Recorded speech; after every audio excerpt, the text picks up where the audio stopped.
First of all, I want to say I'm not against athletics. I'm not against building projects. I'm not against any of that. The big problem I have right now is the atmosphere we're doing it in. We're cutting professors. We're not filling spots. We're cutting classes. We're cutting bus routes that are going to classes. We're cutting every department.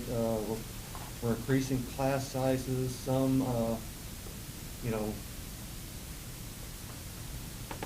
not classes, but departments are being, almost shredded.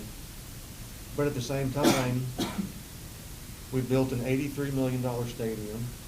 We've got plans for a $43 million welcome center, a multi-million-dollar alumni center, a sidewalk that will probably never be used by anybody that's 100,000 or more.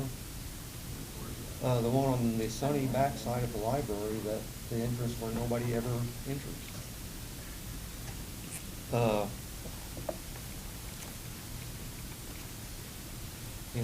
Now they're going to build a track facility because they forgot about the track when they built the new stadium.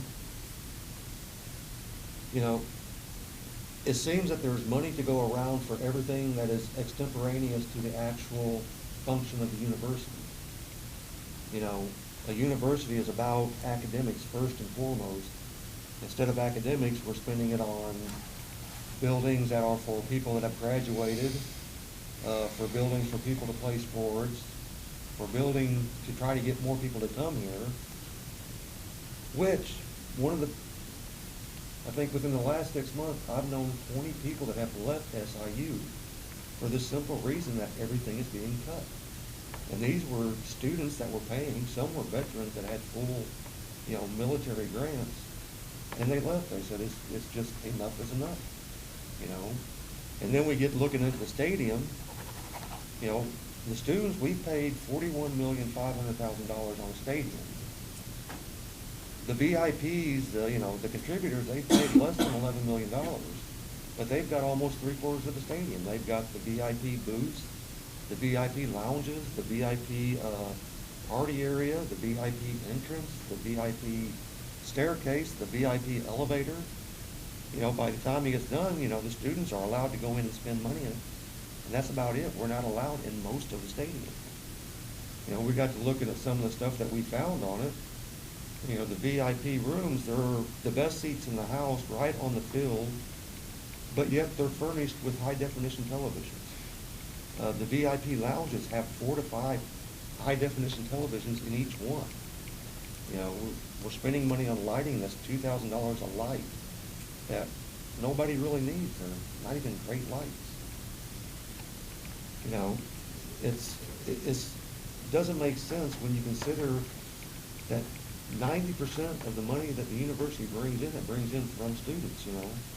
We went through everything we could find on the budget, and without exception, every program the university runs, at least 75% of the money earned is from student fees. That's not counting tuition. Then you get into academics. It's almost $5 million in salaries for the coaches. It's almost $3 million in scholarships for the athletes. And then they spend $1 million on a conveyor system with a computer, or $100,000, I'm sorry, that was my mistake, so that they will have a machine that will put the uniforms in the lockers so that the players can't be inconvenienced with picking up a uniform. They've built them a studio so they can watch old films.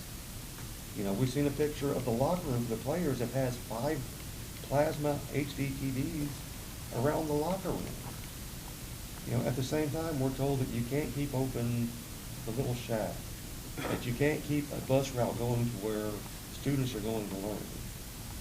You're replacing the bus route going to a university class with a bus going to a bar, because they opened the new route going to Buffalo Wild Wings.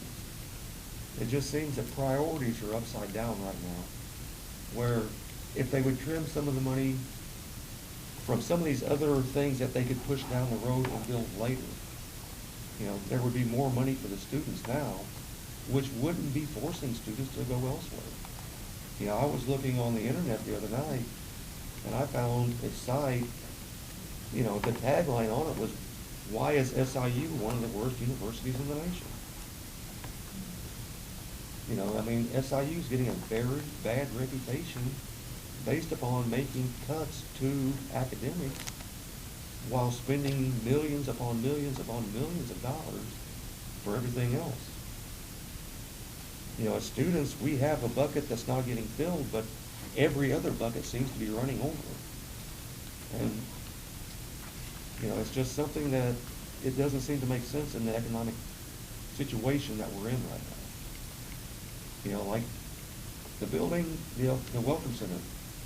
5 years down the road, when, you know, the economy's turned around, more money's coming in, I would say yes, build it. You know, same with the Alumni Center, all of it, I would say yes.